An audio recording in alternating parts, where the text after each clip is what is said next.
તો ગુજરાત ભાજપના નવનિયુક્ત યુવા મોરચાના પ્રમુખ અને સાંસદ ડોક્ટર હેમાંગભાઈ જોશીએ પ્રમુખ તરીકેની જવાબદારી સંભાળ્યા બાદ પ્રથમ વખત સુરત પધાર્યા હતા। ડોક્ટર હેમાંગભાઈ જોશીએ સુરત શહેરના ઉધના ભાજપ કાર્યાલય ખાતે યુવા મોરચાના કાર્યક્રમમાં હાજરી આપી। તેમણે જણાવ્યું કે મહારાષ્ટ્રના ચૂંટણી પરિણામોમાં ભાજપનો ભવ્ય વિજય થયો છે। તો વડાપ્રધાન મોદીના નેતૃત્વમાં મહારાષ્ટ્રમાં કોર્પોરેશનની ચૂંટણીમાં ભાજપના ઉમેદવારો જીત્યા છે। મહારાષ્ટ્રની ચૂંટણીમાં ગુજરાત ભાજપના પણ ઘણા કાર્યકર્તાઓ પ્રચાર માટે ગયા હતા। આમ સૌ કાર્યકર્તાઓની મહેનત રંગ લાવી છે।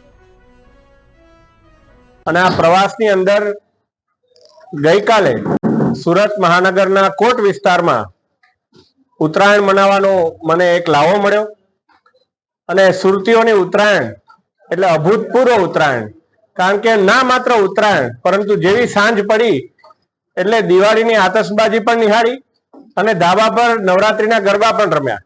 એટલે એક સાથે ત્રણ પ્રસંગો સાથે ઉજવતું હોય તે આપણું સુરત। અને આજે તમામ કાર્યકર્તાઓને સુરત મહાનગર ખાતે મળી અને તેઓનું અભિવાદન ઝીલવાનું જ્યારે મને અહીંયા તક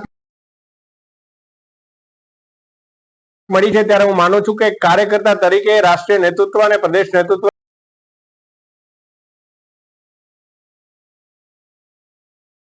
મારા ઉપર જે વિશ્વાસ મૂક્યો છે ત્યારે અભિવાદન મારું નહીં પરંતુ તમામ કાર્યકર્તાઓનું છે। અને આવનારા દિવસોની અંદર યુવા મોરચો કે જે પાર્ટીનું ફ્રન્ટ કહેવાય, આ ફ્રન્ટ તમામ જે કોઈ પણ પડકારો એ ગુજરાતમાં ભારતીય જનતા પાર્ટીને લઈને હશે એ તમામ પડકારોનો ફ્રન્ટ પર રહી અને સામનો કરવાનો છે।